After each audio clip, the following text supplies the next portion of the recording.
all we can do is try to leave something useful behind for the people that are coming next. And there's no infrastructure we can leave them that won't crumble. There are no physical tools, there are no technologies that aren't just temporary. But the thing that lasts forever is story. So if we can leave behind some intergenerational wisdom that contains, fragments of what we understand about what it is to be human and a custodial species, but also, most importantly, cautionary tales.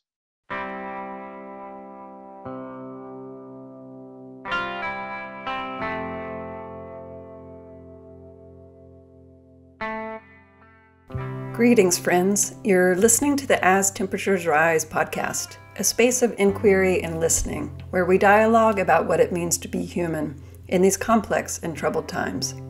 I'm your host, Katie Teague, and I was inspired to start this podcast to share voices and perspectives that I've turned to in my own effort to make meaning of this bewildering and disruptive moment, like sense-making breadcrumbs in the tangled forest of the Anthropocene. I don't always agree with all perspectives, and I'm sometimes disturbed. Such is the nature of being transformed in and by a transformative time. There's a growing common understanding that the crises we face today are symptomatic of the end of an era of runaway exploitation and infinite growth madness, the self-terminating logic of human exceptionalism that's encoded in our dominant modern paradigm, and that we stand at the threshold of making a species-wide choice to restore kinship to the living world, to be of the earth again, and bring forward a relational and life-affirming, bio-reverent world space that's ecologically, culturally, and spiritually regenerative.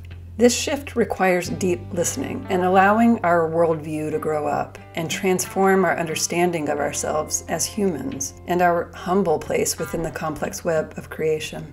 To move forward and through, we must look backward and reckon and let the disturbances of now change us. As temperatures rise on the planet and between us, may these conversations serve your own meaning-making, turmoil, and transformation in the smallest of ways. May your temperature rise to the perfect boiling point of the phase shift that's needed for our collective evolution. And the voice at the top of the episode was that of Tyson Yunkaporta, who joined us for our second As Temperatures Rise live session. Tyson is an academic and researcher who belongs to the Apalech Clan in far north Queensland, Australia.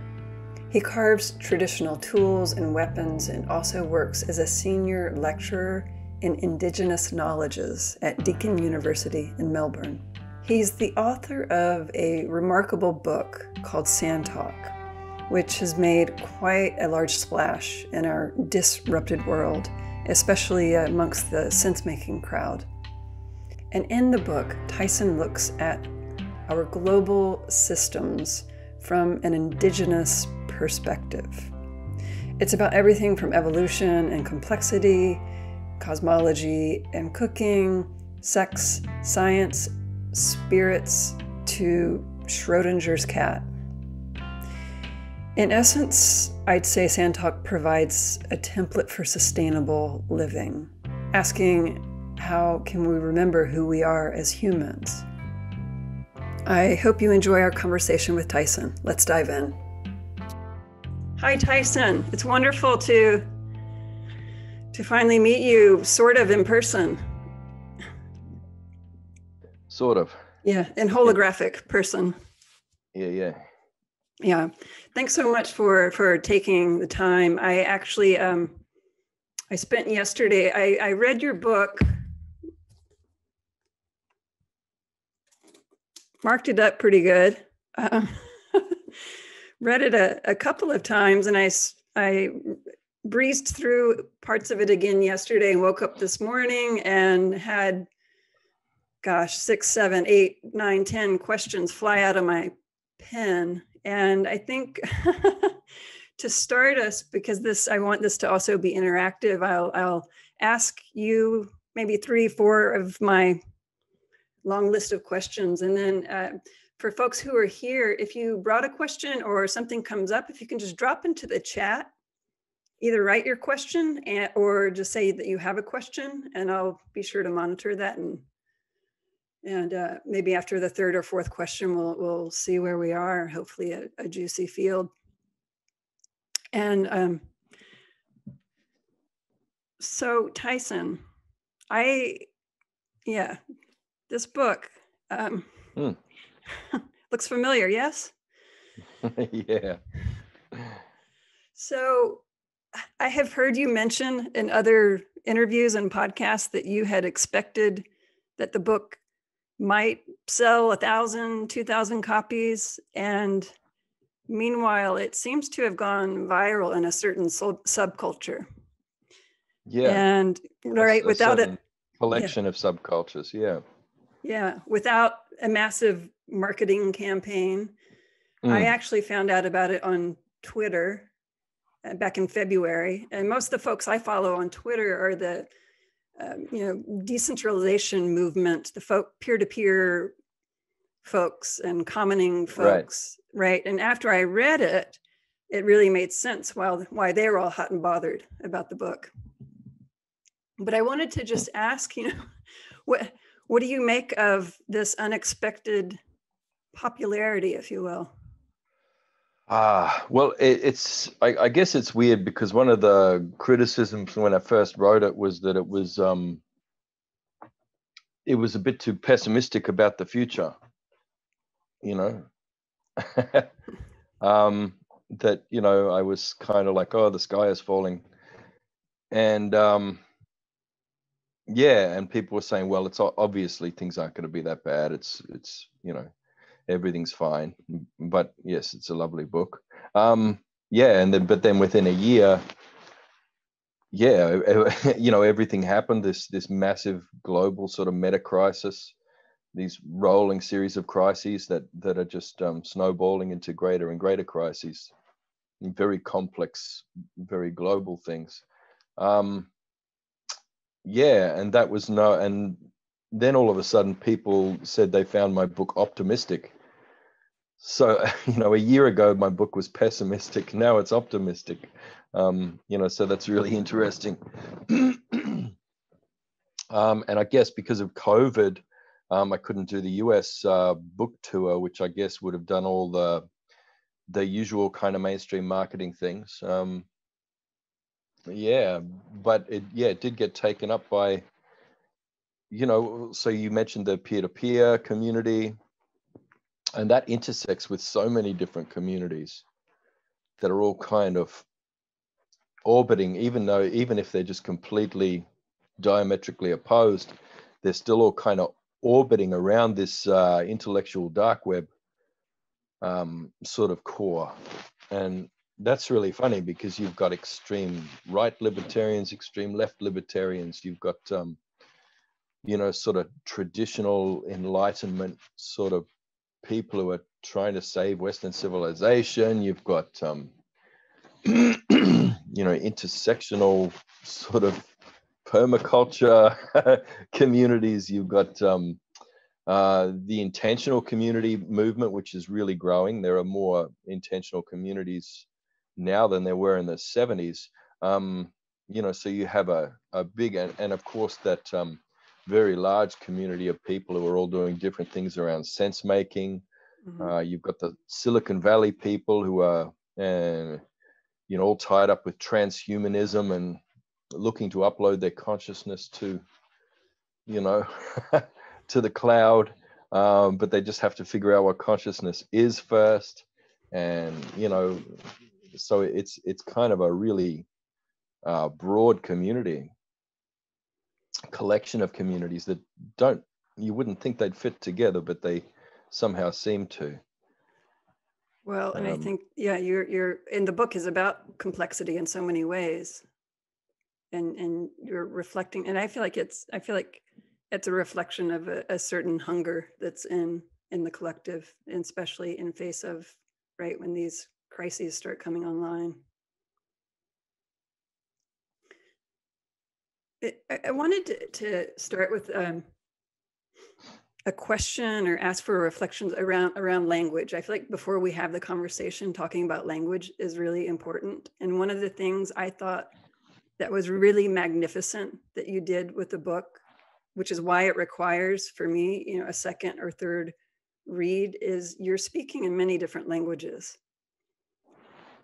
And like, you're speaking in the language of image, you're speaking in the language of carving, even though we're not seeing it, but you're you're transducing from an indigenous language, which all of those, I think, achieve a certain transmission that's sometimes only comes through an oral tradition, like something coming in at other levels. And I want to speak to my own experience, and I have a couple of friends here who were with me 12, 13, 14 years ago, and we had this tremendous opportunity to spend time in the desert of New Mexico on the Navajo, Diné, incorrectly called Navajo Reservation, and became really close friends with a Diné medicine man, and spent hours in the Hogan, their traditional building, and in traditional ceremony. And so many times would he speak a prayer or a song or just sharing in Diné, in Navajo, and he'd get to this place of trying to translate it, and it's not like it was a como se dice kind of translation, from Spanish to English, but very much like there's actually no word for this in English, because the structural ontological foundation of the languages are so different. And my experience was that language was inherently rooted in kinship, in relationality, in cycles, whereas the English language is inherently, subject object splitting, laid on this arrow of time. And I just wanted to have you kind of unpack the importance of language and what that was like for you. And now that English has become kind of the de facto universal language on the planet, globally, like, what is that part of in that encoding our own consciousness and how we see, think, and feel? So I'm just, would love to have you riff off the importance of understanding language. Well, I feel English language, and particularly English print-based language, or any print-based language that is about representing speech sounds, rather than concepts, because I think there are a lot of symbolic, writing systems that aren't about the sounds, but those phonetic writing systems, and particularly English, I see anything where I'm using that as kind of a secondary process, in the knowledge transmission. So that's what I tried to do with the book. The print was just kind of supplementary, if you know what I mean. And so, of course, all the knowledge was carved first and storied first and shared and collectivized and all that sort of thing, in our own modalities here. But then, aspects of it were translated, but it's not really verbatim. It's more about the words that were written there were there to kind of lead people away from the words and into bringing their own stories, understanding, but not just that, their own particular, spatial awareness and navigation and sense of being located, in the world. The whole book was designed to kind of draw that out from a person and have them project that, in between the lines and through the symbols and in that story and that sort of sense of things. It's funny you said you read it twice. I don't think I've ever read a book twice, and I think most people don't, but a lot of people say they read this multiple times. because I think most of the reading is about what you bring to it, and I guess, as you expand your awareness of your relatedness in the world, you're probably coming in and seeing more layers of your own web of relatedness, in that. So you'd be projecting different story on. So I guess, in the same way that no two people are reading the book the same way, I guess as a person reads it multiple times, they're not reading the same book again when they come to it, because they've transformed, adapted, and they're doing like that. Yeah, so it's a funny little mechanism, and I didn't think that that would work for many people. I kind of had underestimated the amount of people in the world who would be ready for that, or who would be open to that. I think I severely underestimated that. So I thought it'd be a very small niche thing, but it seems like there's a bit of a zeitgeist at the moment of people around the world who are quite deeply unsatisfied with the sort of basically what is essentially a financial system that's been sort of slipped like a skin over everything, and it's transforming all of our landscapes, inside and out. Yeah, and people are, people know that they can't change that system, they can't move that system, individually, and people are starting to suspect that they can't even do that in groups or masses of people even anymore, and that protest is futile, activism is futile, etc., etc. So I think people are sort of looking for other ways,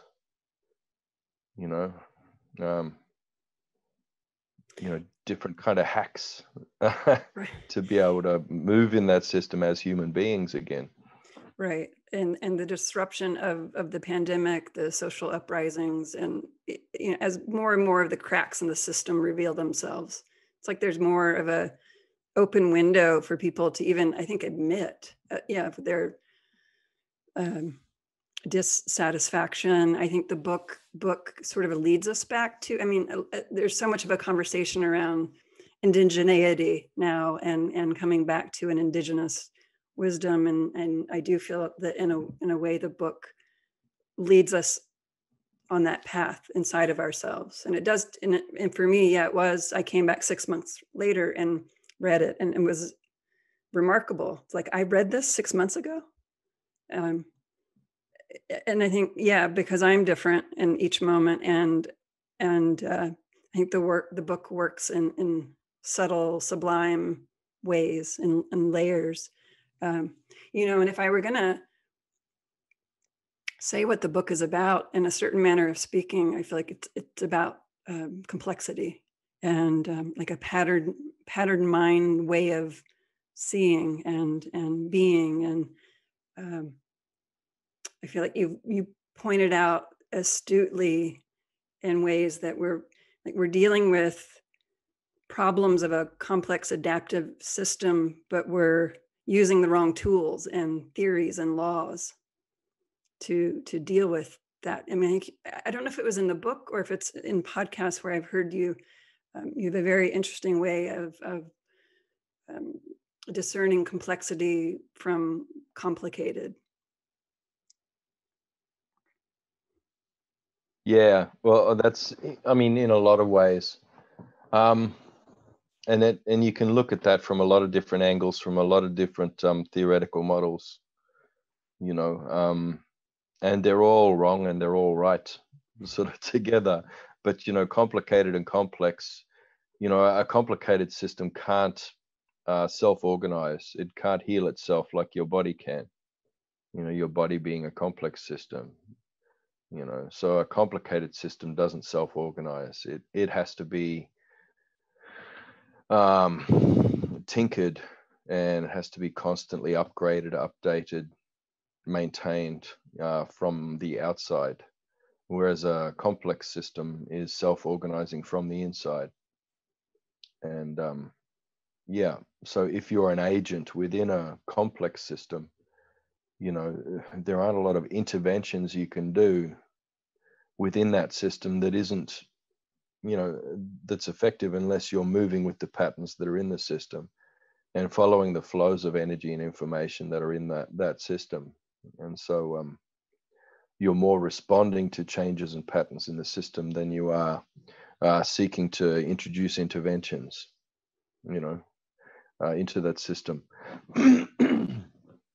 It's also, if you think about it in terms of the micro and the macro, I don't know, if you look at that Heisenberg, in physics, you see that the smaller the mass of an object, the greater the uncertainty that arises from what it's going to do and how it will behave. But the greater the mass of it, the more certainty there is. So I guess if you are operating, within a complex system, you can intervene with things, but you're intervening at the macro, where there is more certainty of you'll do A and more than likely B will occur. However, as you start to tinker with things that get smaller and smaller, right down to electrons or, whatever, then you never quite know what the knock-on effects are going to be. And they will be many,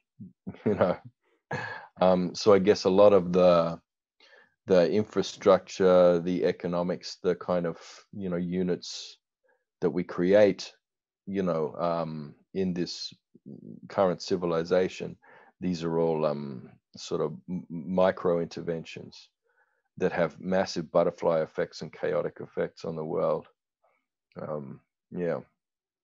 So there's lots of different ways you could look at that.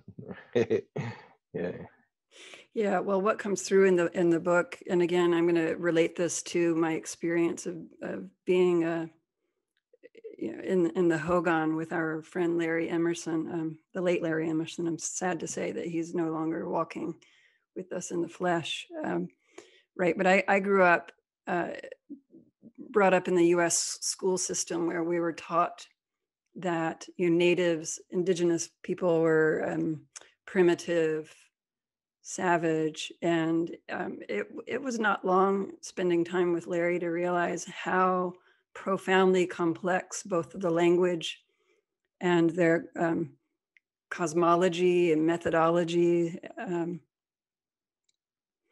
of the ontological basis was just exquisitely complex.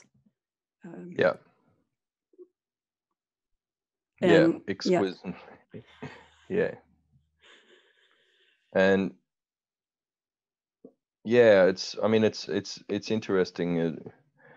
I don't know, there are a lot of concerns about, I don't know, because postmodernism, as a movement, and as a body of knowledge, it kind of it did a lot of cheeky things with the idea of the way language reflects your cognition and your landscape and shapes your ways of being in it. They kind of untethered from that and had it sort of floating in a lawless void of just, linguistic relativism, cultural relativism, whereby nothing could make meaning in that, and nothing was real, and language couldn't describe anything that was real, only your kind of viewpoint within that language, etc., etc.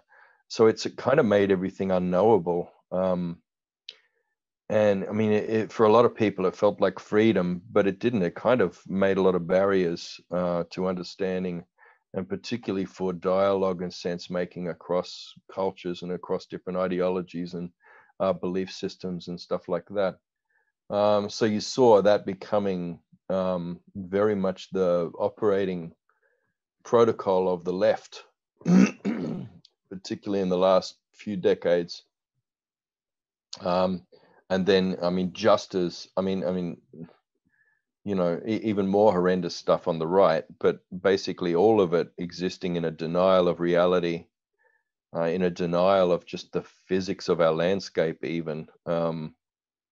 But basically, the left and right sides of politics are kind of in denial of the validity of knowledge and throwing up these ideas that, any claim is only valid from a certain point of view, and all knowledge is refutable, and that your opinion or your viewpoint is more important than collective stories and understandings of what is real.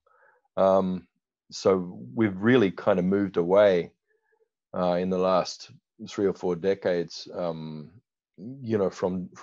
doing that collective kind of sense making together, and bringing all those stories together and understanding our reality better in that way. And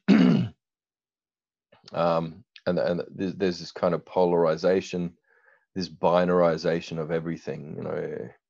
Everything's a choice that's based on your opinion, which is kind of handed to you in a prepackaged ideal with whatever brand of ideology that you subscribe to, and all this kind of thing. I don't know. I've found all of that profoundly unhelpful and and destructive.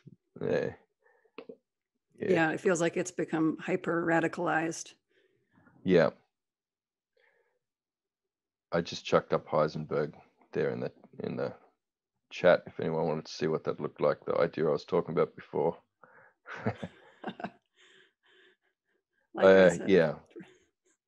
I mean, that the part that I was mentioning is only one small part and view of that equation, but that's the one I'm focused on in this particular context. Is that uncertainty increases as mass decreases, which is not the main message of that equation, But here's the thing, just in support of what I was just saying then, if you're standing on the beach and you're looking at the reflection of the moon on that beach, a person who's standing 10 meters away from you on the beach is seeing that reflection in a different place. And both of you are right and both of you are wrong, and you're looking from different contexts. But if there were 1,000 people on that beach all lined up and they all compared where they saw the moon reflected on the ocean, then they will come to the conclusion that the light from the moon is falling over the entire ocean as far as they can see, all at once. And that's closer to the truth. Yeah. So yeah, I guess the idea is that there is value to be had in that aggregate of stories, and in that understanding that any theory or part of a theory or model of reality or story that you might have, it only works in particular contexts, and it's useful in particular contexts. But as you shift between contexts, you need to shift that story. But if you're looking at larger collective meaning making, then you're looking at different story.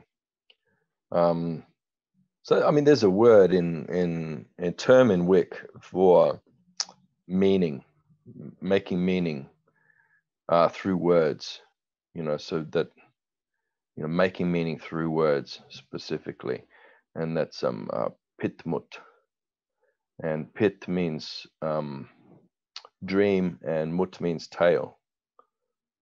So it's like that, the meaning that you make through words is like the tale of a dream. If that makes any sense. Beautiful. And so it's I mean, you can see, yeah, that connects back to what we were talking about earlier, but this one as well.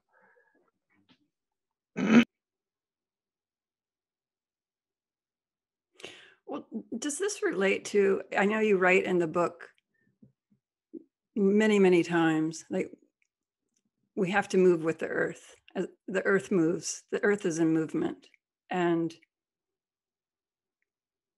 we have to be in that kind of relationality with the living earth, as I guess, and maybe this gets into humans as a custodial species, which you also write about much in the book. Like, what does it mean to be a custodial species? And to me, what was really striking is you're also writing that like our original sin against that natural law, if you will, is was what did you call it? The greater than fallacy, and Yeah. that in your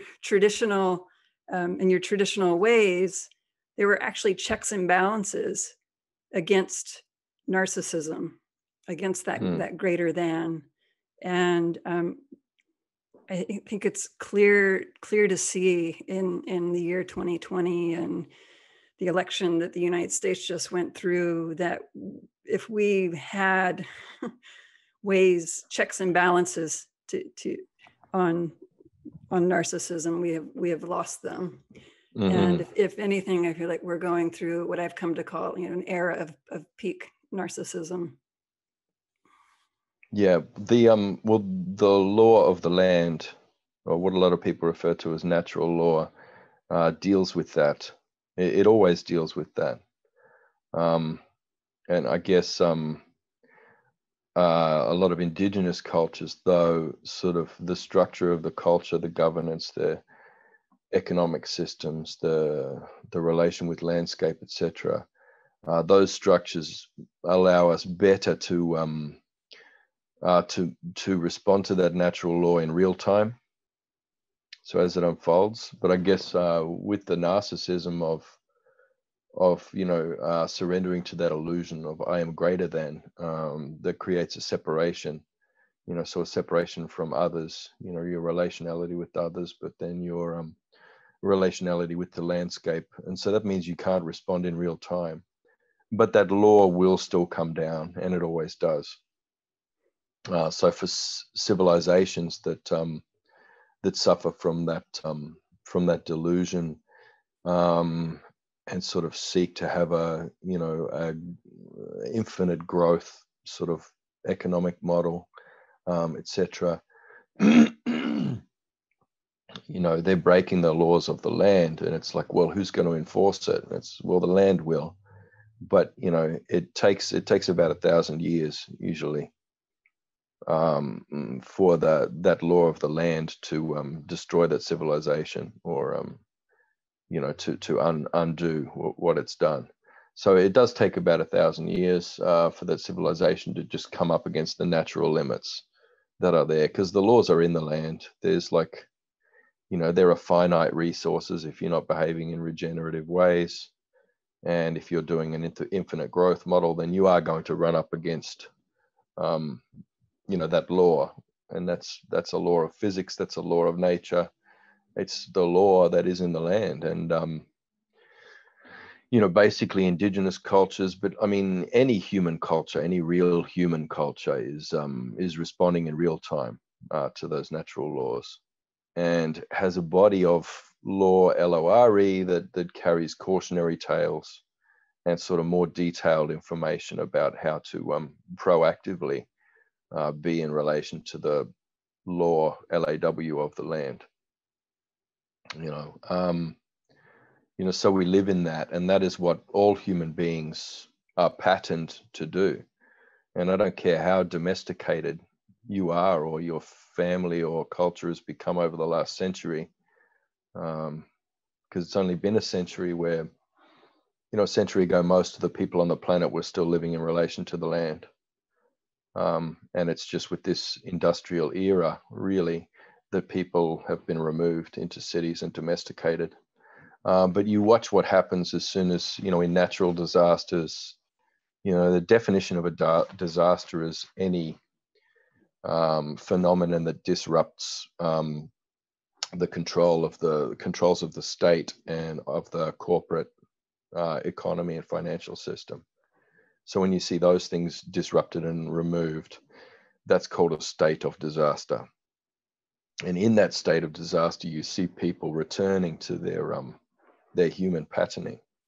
You see these beautiful collective economies emerge where people are caring for each other. People are pulling together to save each other and to save, their place, and, to deal with, insurmountable problems. And yes, there's a lot of trauma in those things, but you also see a lot of happiness, and you talk to people years later, and there is a kind of a sense of longing for that, that state of being together, that emerged when the state and corporate control was removed for a while.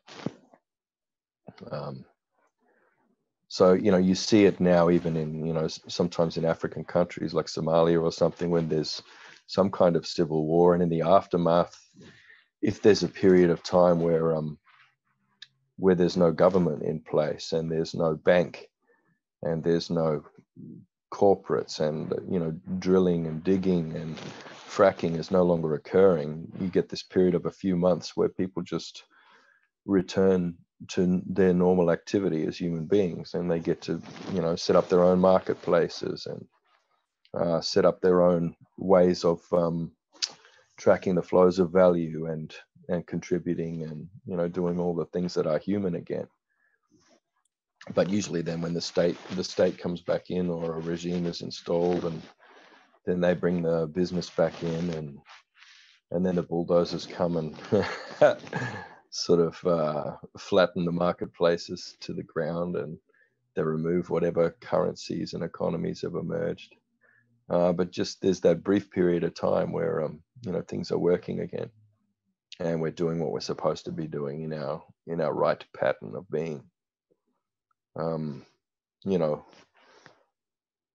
It's just quite an illusion, and it's a powerful illusion, because the financial system that we have globally today, which is the thing that has spawned modern English, and a lot of modern languages that speak for these great nations. You have this one main language in these great nations.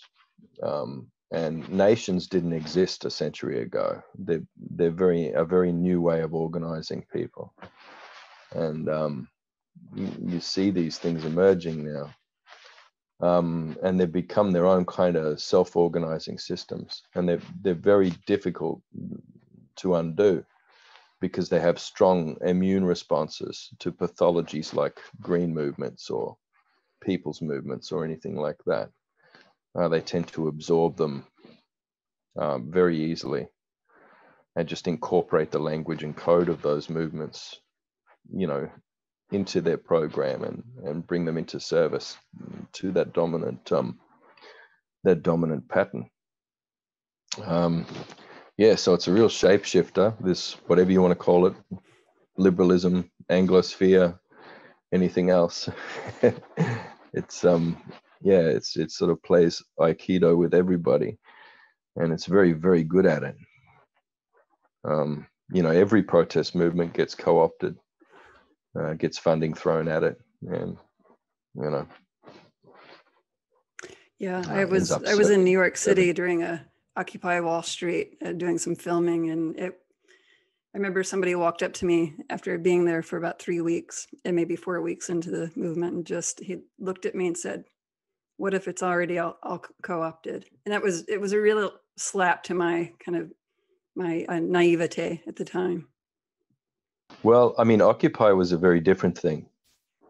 Now, very, very, very smart in that they didn't organize into committees and hierarchies. There were no leaders, so there's nobody to negotiate with, and there was nobody to offer money to. They didn't accept money. They had no funding, and so that was very different, and it was very unique. And I think a lot of people, I mean, the broader global economic system dealt with that particular pathogen by just ignoring it and dismissing it, and so everybody assumes that it just fizzled out, but it didn't. It went through everything.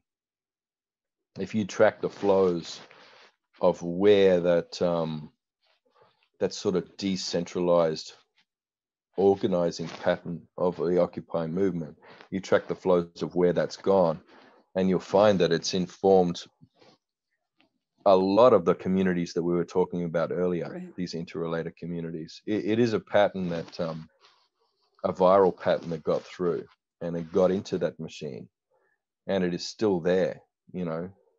It split into 1,000 different little spores that went right across the landscape. And you just see the most amazing, you've got people developing software for collective, leadership models, which, now corporations are interested in because they see that it increases productivity. So they'll try it, and you see, there are just so many different movements that have been inspired out of that. And a lot of them don't have names, and they're the ones that work. Right, because they are expressions kind of fly under the radar. Yeah, they are, necessarily need to be under the radar for the reasons that you're speaking. But the ones like the software platforms that I was talking about, they're very clever because they're existing in a parasitic relation to the global financial system and the dominant culture. There's an exchange because the dominant culture recognizes value in what those are offering.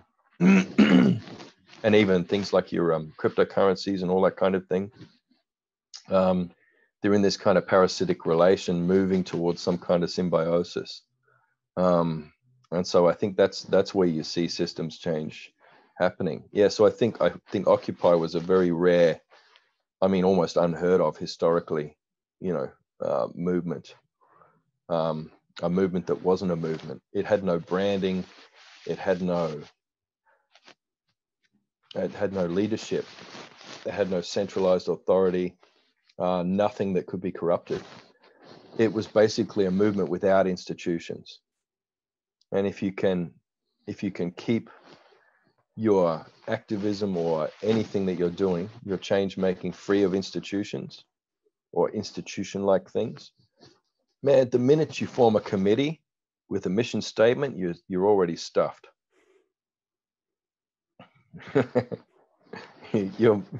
Your activism's over. It's done. It's finished. If you have a treasurer and a secretary and a president, you're over. It doesn't work anymore. Yeah. Because living systems don't. Is this getting back to, it's like the law is in the land, the law is in the living systems. Well, it complicates things rather than allowing for complexity, allowing for emergence. An emergence only happens within complexity. Within the complicated, tinkered systems, of control and hierarchy, you don't get complexity, and so you don't get emergence. All you get is entropy. You've already sealed the fate of any system as soon as you install those controls. So they become corruptible because they behave like institutions. And all tinkered institutions are corruptible and inherently corrupt. And I think that's what everybody in the world is seeing right now, quite strongly. Yeah, it feels like the curtain on Oz is being pulled back by Toto.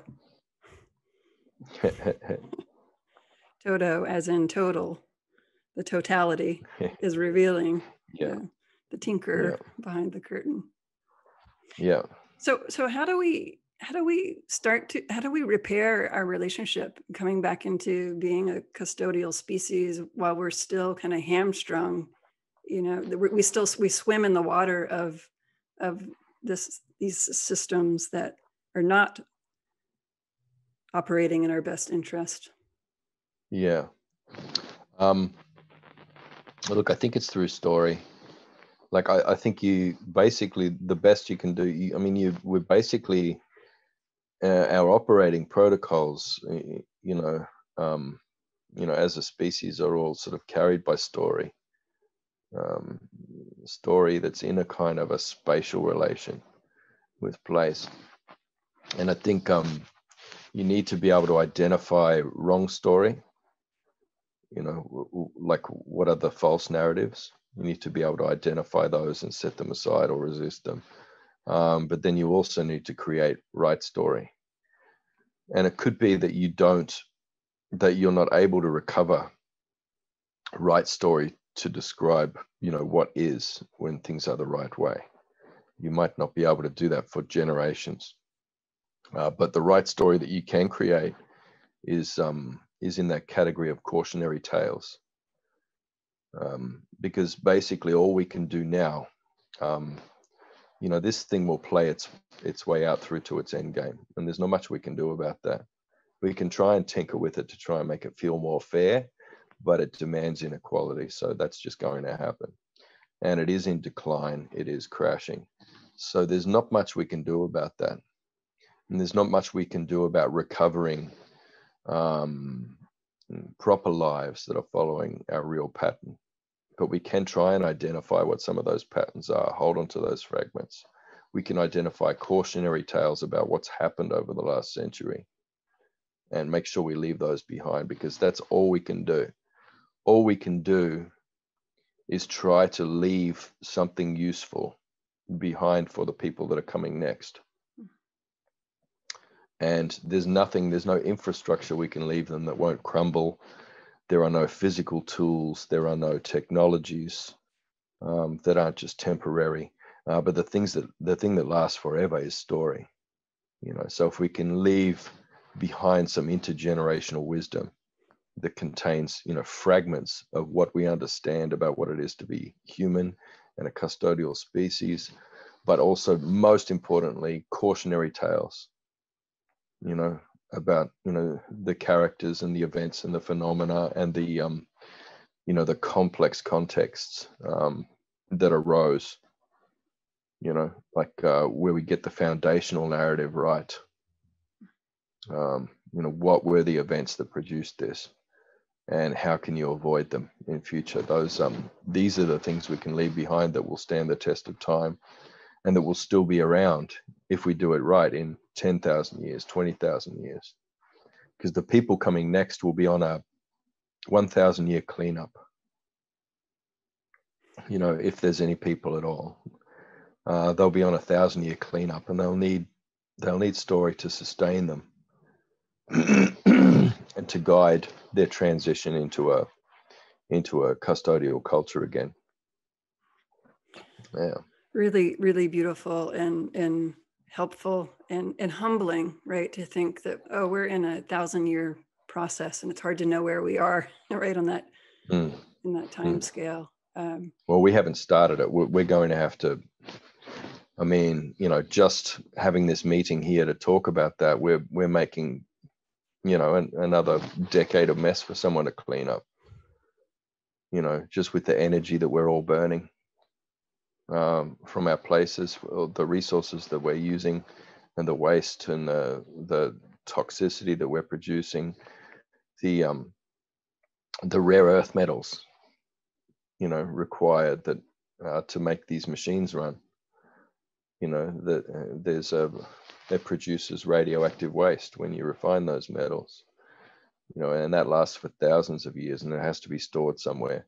And we still haven't figured out how to store that safely for longer than a couple of 100 years yet. So someone needs to get onto that. I mean, we are going to make it worse first. We're definitely going to make it worse. I mean, could you stop and walk away from this? And walk away to where? There is no land. There is no away. All land is not land anymore. Land is capital. So 2/3 of the capital in the world is land. It's all enclosed, and it's owned by not very many people, a very small minority of people who leverage that capital for debt. And that's what creates the global financial system, which is about a massive transfer of wealth and value, and stripping the resources of the entire planet. And that's all it is. And you can't stop that. What could we all stand up and say, stop making land capital?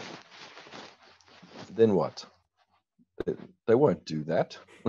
As if. Stop making land capital or we'll kill you. Kill who? Who is it? It's sort of almost, it's not even the people who own that capital. Like I said, it is a self-organizing system at this stage, and it'll take some very emergent, interesting, complex creative behavior to disrupt that in any meaningful way. Failing that, it's collapsing anyway. So, yeah, I was going to say it's self-organizing, but it's self-terminating. Yeah, it is a self-terminating algorithm, and we've got a few more decades of it to go through yet. And I don't know, we can struggle to try and make it fair and get a few more minorities into positions of power to run that machine as it falls off the cliff, and all that sort of stuff. We can funnel our energies into that. We could feel like we're decolonizing the whole thing as it sort of implodes. I don't know, I guess whatever makes you feel good. But in the end, as long as we're making good story to leave behind, then it's all good.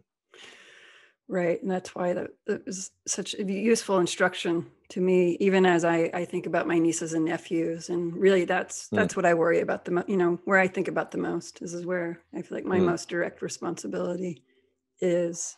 And so you write about these protocols for sustainability. I wonder if you could share with us, and are these the things we need to be encoding into story?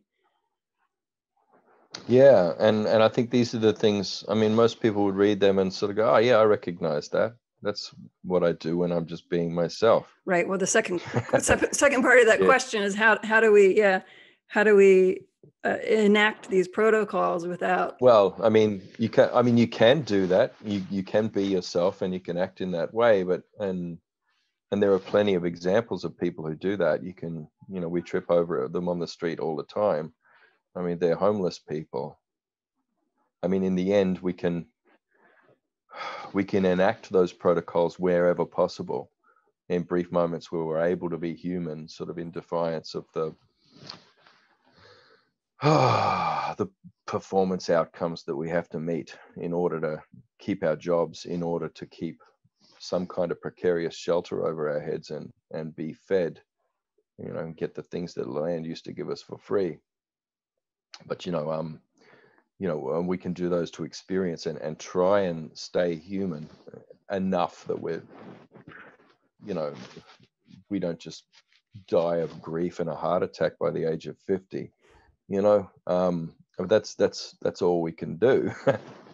I mean, you can follow them completely, but you won't be able to survive in this economic system, in this marketplace. This economic system so quickly tries to co-opt them and greenwash them. And it's very precarious. I mean, the things I've had to do and sacrifice and compromise just to be able to rent a house to keep us dry, and buy the food that we need to stay alive, which is really awful food. But the things you have to sacrifice to be able to do that. And it's so precarious anyway. I just found out yesterday that we're being evicted out of this place, and we're going to have to find somewhere else to live now, which is very difficult because there isn't much around. You're always right on the edge. You're always right on the edge. You're always a couple of weeks away from being, obliterated in this economy. And most of the people in the world are struggling like that. There are small bubbles of people who are enjoying a lot more, a lot more security and privilege than that, but they're only small bubbles of people. And these are mostly the people who are writing all the books and doing all the media. And so we're following their advice. And they're telling us, things like, you want to change your life, clean your room. And it's like most of the people in the world hear that and go, you have a room? You have your own room? I hear that and I go, oh man, I've never once in my life had my own room. Isn't everybody's room full of cousins and family? Don't you have to share it with heaps of people? So it is a very small group of people enjoying the privileges of most of the wealth of the world being sucked out, largely from the Southern Hemisphere, but from all over. Kind of sitting there and giving this advice and coming up with all these little philosophies and ideas and what we can do to make this sustainable. But most of the, oh, what can we do to make this? Yeah, let's do change. Let's make change in the world. Let's make things fair. Let's end racism. In a growth-based economic system that demands inequality and that demands a caste system that makes sure that you have to have half the world's population at least living in misery and missing out on the goods and services you need to survive, just for anything to be able to have a price, to be able to have value in this economy. Half the world has to be missing out. So you've got half the world sitting there going, and a few people in bubbles in privileged positions, buddy. And most of the people in the world are not being helped by any of that stuff, any of the change making that's being done in the world. It's just frustrating. It's endlessly frustrating. Yeah, it's been one of my central questions since I started the podcast is why is so much of our change work not been affecting the change that that we see that's needed, that we long for. And so it's been a time of deep reckoning. Yes, sign this petition so that people in this poor country who've been dispossessed of their land can get micro loans to start their own businesses and improve their lives, get an education, and get a job. It's like, oh my God, do you have any idea what the world is like outside of this suburb? Hell, do you know what most suburbs are like now? They're not what suburbs were 10 years ago or 20 years ago. They're very different now. Everything's falling. And I think that, people who were quite cushioned and privileged a decade ago are starting to feel it, because that bubble is bursting, and that sphere of safety and security, that illusion, that privilege brings is shrinking all the time. Everybody's feeling the pressure.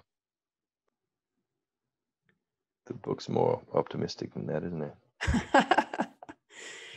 I think the book it's not optimistic or pessimistic. Yeah, I don't experience it that way. It's pessimistic if I'm in a pessimistic state of mind.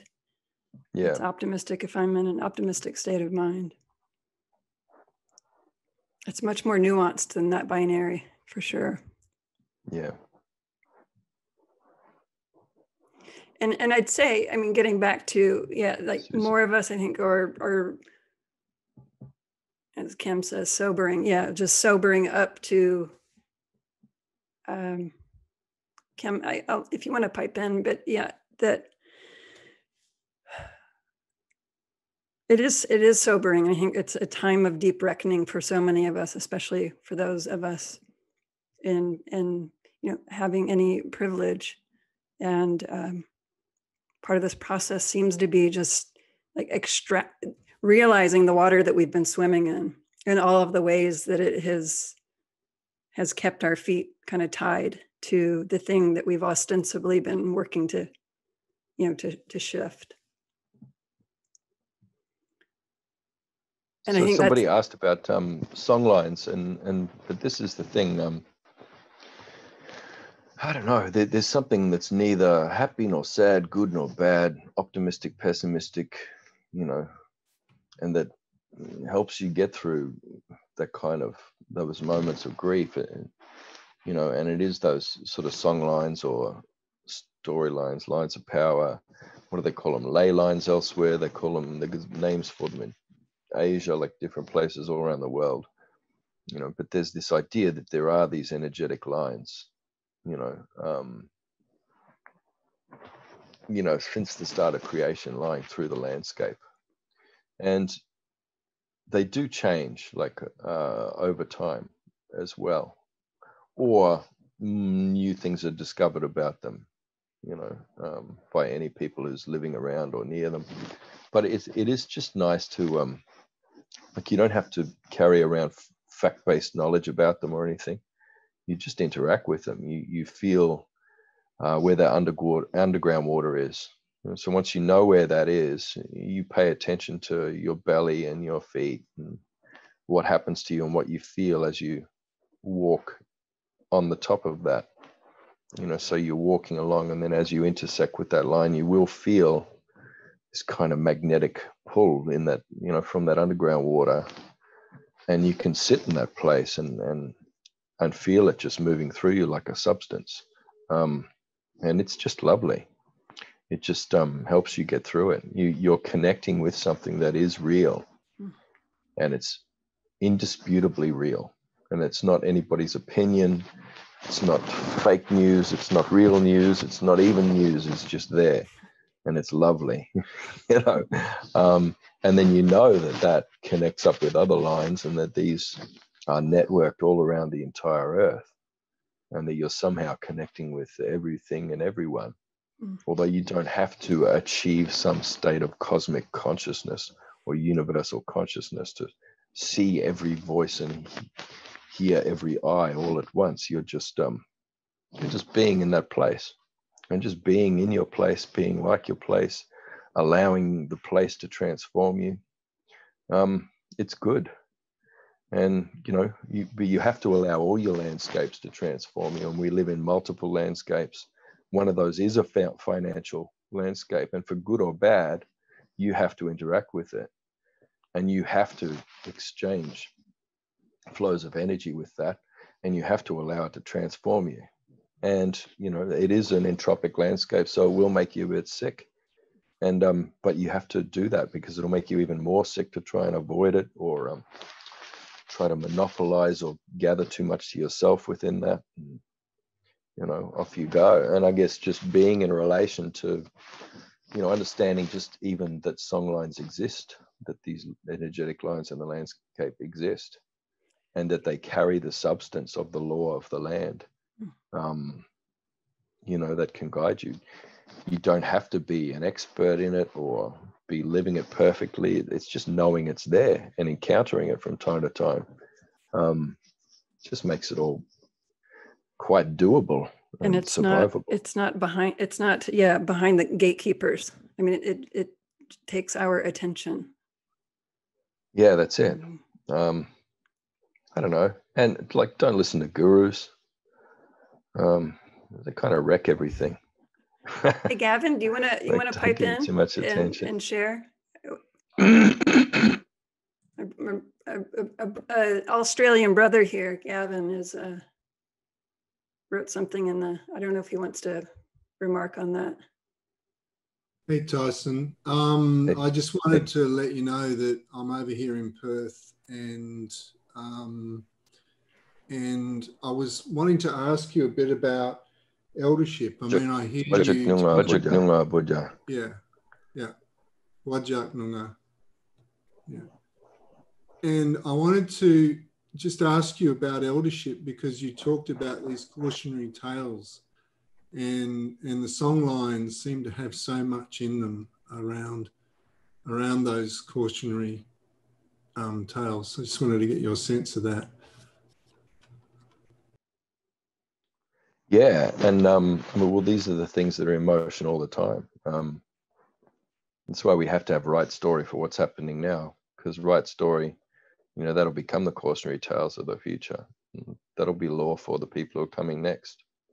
So it's quite exciting to be living through these times and knowing that you're going to be a worthy ancestor who is passing down right story about what happened, just as people did before.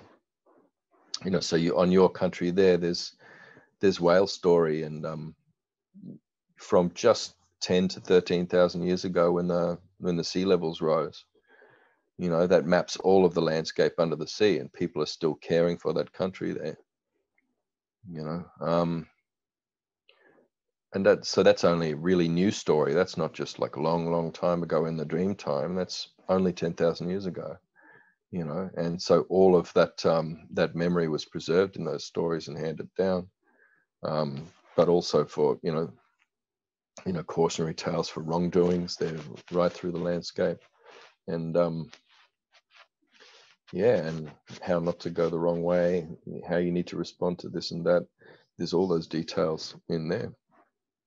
it's just beautiful. So you know, Noel Nannup over there carries a lot of these things, and that yeah, that eldership, it's interesting. So I mean, basically, as a human being, every around 15 years period in your life, you're going through another stage of, you know, initiation and knowledge, and you go right through, you know, according to his law there.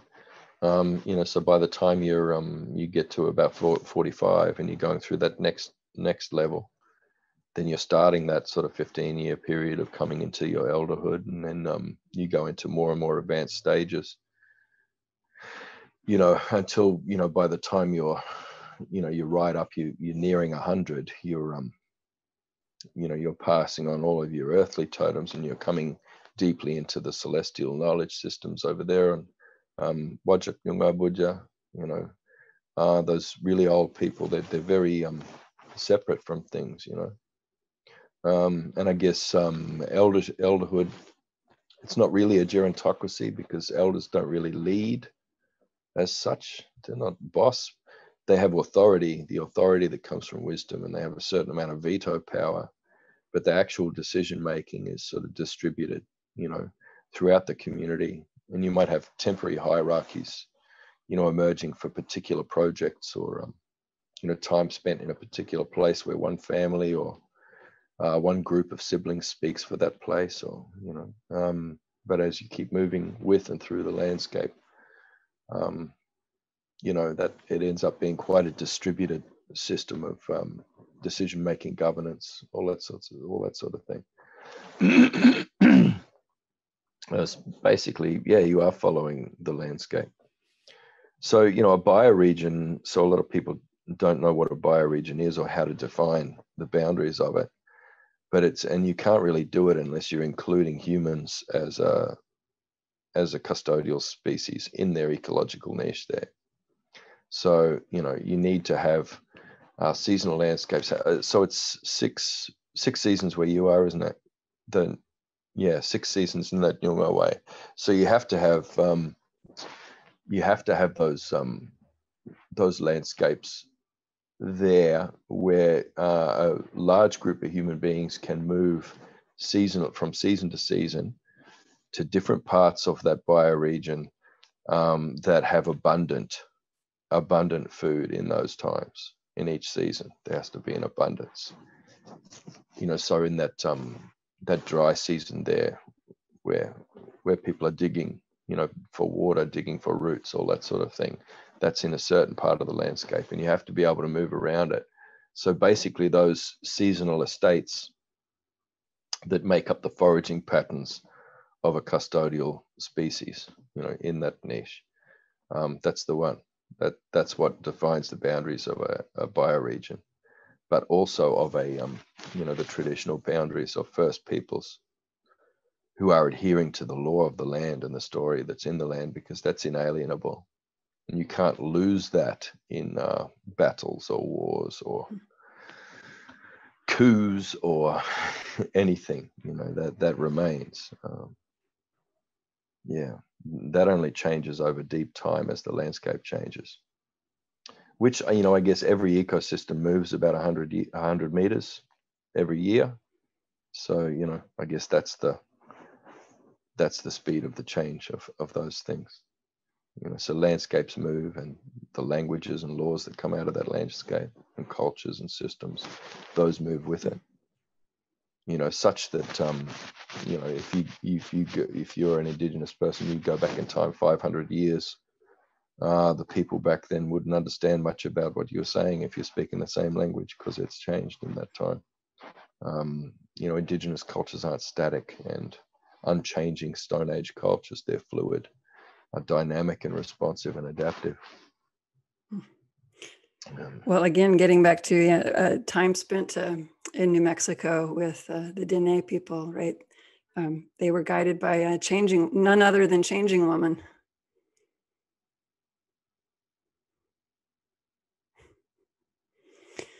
Yeah.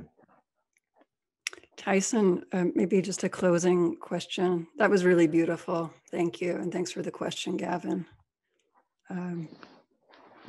Well, first off, Old Man Juma. I want to acknowledge Old Man Juma, and curious what he thinks of the book, and curious, what's next for you. I got that in part the book was like something you needed to do to pass on, your sharing of story, and so that you can grow into your next self. Yeah, that's just, that just has to be whatever it can be.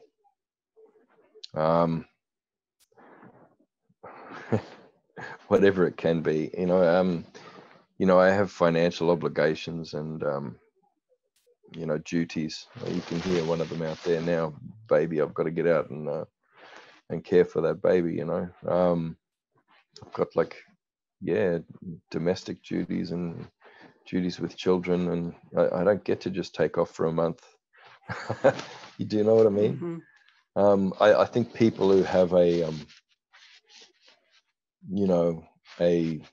wife/slave in that kind of traditional Western sense get to do those things. And I guess I could try and impose that on my woman, but I don't think I would. I'd last very long if I did. So, I can only do what I can do. There's a photo of Old Man Juma there. Can you see him? Yeah, and that's him and me on the beach down here in Melbourne. So he connected with the elders down here on Bunurong country at that beach, and they found words together. Some big ceremonial ritual words there on that beach, and he connects back and sends word because they connected through whale dreaming along those song lines. And so this year the whales up on Larrakia country started doing something interesting, something different. And so he saw that, he listened to that and found that big deep message in there, because that songline has changed and the story has changed. And so he sends that message back down here, and that connects up with, the business that the elders have to do down here as well. So these things just continue, and we continue to, whenever we can, do that work with songlines and things like that. He has a lot more freedom than I do to do that work. But me, I think it'll be a couple of decades before I have the time and the the leisure and the resources to be able to do anything like this. And I think the world is going to be a very, very different place in 1 decade, let alone 2. So I really am just happy to accept what comes. But to just share with the folks here who haven't read the book, the Old Man Juma, he's the one that gave you the glyphs in the book. Yeah, and that's a big ritual magic that he wants as many people in the world to see as possible. The idea is that it will change you at the molecular level, at the level of your DNA. And it's funny because a lot of people say that, even people who are quite violently opposed to the idea of the existence of spirit or magic or anything, they're all reporting the same experience from all around the world. People saying, I feel like it changed me at the molecular level. I get letters every day from people like, women saying, my husband doesn't recognize my smell anymore. It's changed my chemistry of my body, reading that book. And people are trying to find which words did that, and it's none of the words. There's just about half a dozen symbols in the book from him that do that ritual magic, which is supposed to bring back together the 7 spirit families of the world. Is that related to the Pleiades? Yeah, it is. And he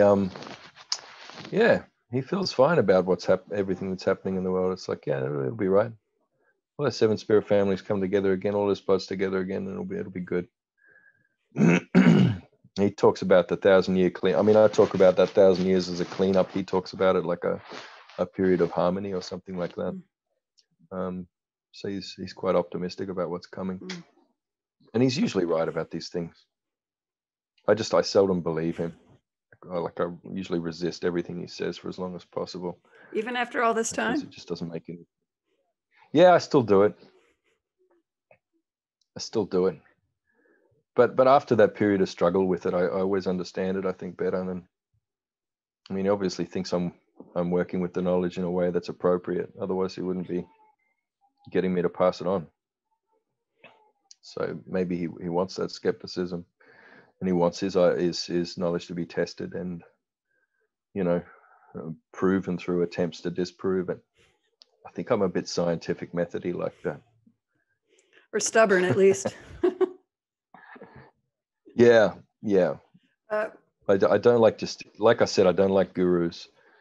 I don't like gurus. They annoy me. And so I'm seldom prepared to just accept things that people say at face value like that. Well, you can send him acknowledgments for what it's worth, from this part of the world over Sweet. Here in Turtle Island. And I hear a screaming child in the background. He probably knows anyway.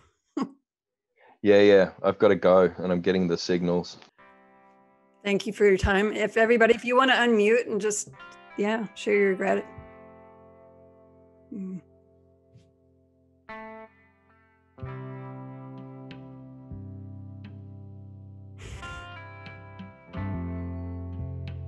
All right, my friends, that concludes the episode with Tyson Yunkaporta. I hope you enjoyed it. I'm already in conversation with him about getting him on for another session, one-on-one. And as a friendly reminder, if you're enjoying the podcast, or if there's a particular episode that's really turned you on, to share it forward with friends and family. Share the goodness, and also to give the podcast a review.